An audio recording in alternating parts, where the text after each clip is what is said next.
Hi guys, quick video. Car had its first service yesterday. I'm on 9,778 miles, and about 500 miles ago, perhaps a little bit more, it came up when I turned the car off, showing it needed an interim service or needed a service doing. So I looked on the app and it showed me it was an interim service now. So I got it booked into a local dealer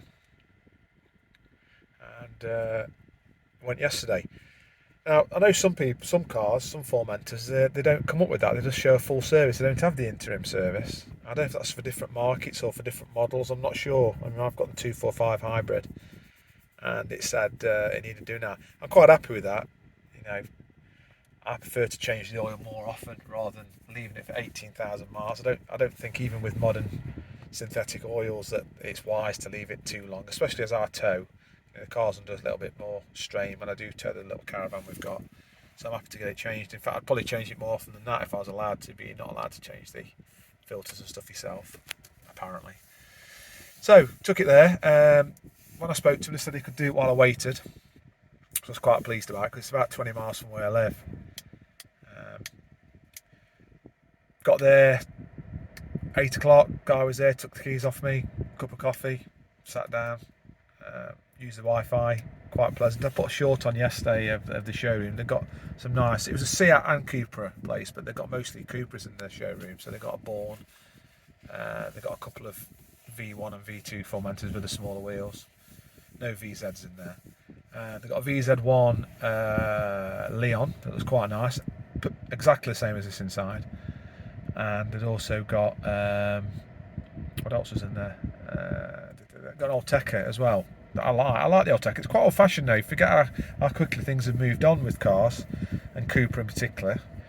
You can see that the Alteca was originally a Seat, really, with the Cupra bits added on. I was going to say Abarth then. Still nice car. I've driven one. Very nice car. Put a short review on one I delivered a few months ago. I did enjoy it. The fuel consumption was shocking compared to this.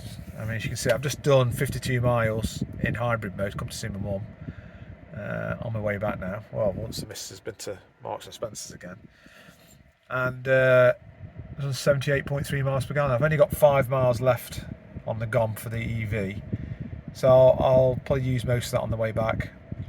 I'll use all of that, and then it'll drop onto pure petrol.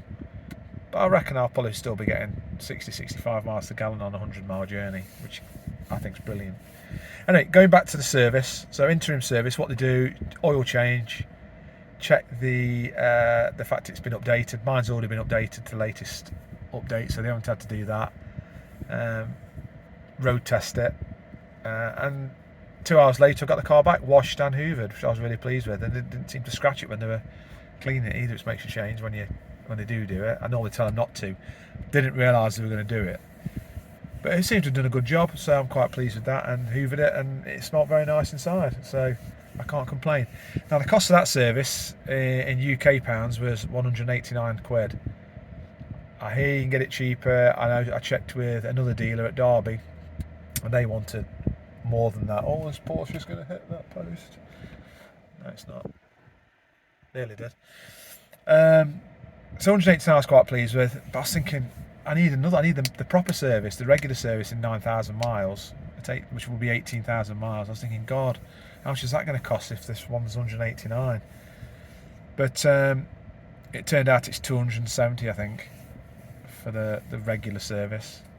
So not too bad, and my miles are slowing down now. How many miles I'm doing a month? So that will be towards the end of the year at least, next year, so, or middle of June onwards, I think. So it won't be too bad. So that's quite good. One thing they told me about was a service plan. I asked them if, when I got there, I said, how much does a service plan to have on these? And they brought all the details out for me. And if I ordered the service plan within 14 days of buying the car, and I wasn't aware of the service plan, to be honest, that's why I didn't. The dealer never told me about it. It would have been $14.95 a month to cover both services, and that works out at I can't remember exactly what it was, but it works out about £100 cheaper than paying from separately as I'm going to.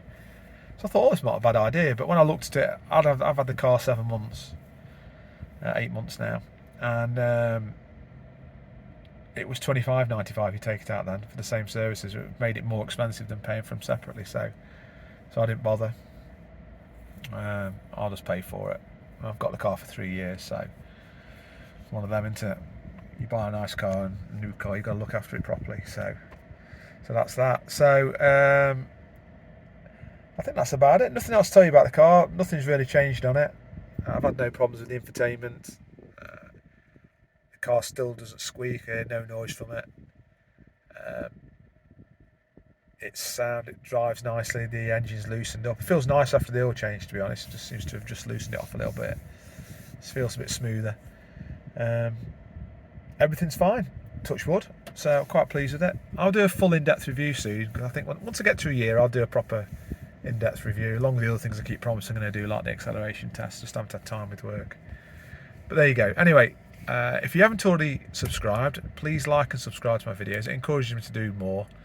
When you're working and stuff, you've got other things going on in your life, you can forget about it. But the more feedback I get, the more I like doing the videos, and I like sharing stuff about the car. And if you've got any questions, just let me know. And I do try and get back to everybody within a day. Sometimes I miss them, so it might take a couple of weeks, but I generally try and get all of them done within a day. And I'm interested to know what you need to know, especially with some of my Australian subscribers who are just getting their Formentors now. I might be a bit confused about a few things. Just let me know what you want to know, and I'll endeavour to find out. Anyway, all the best. Take care. I'll see you soon. Bye bye.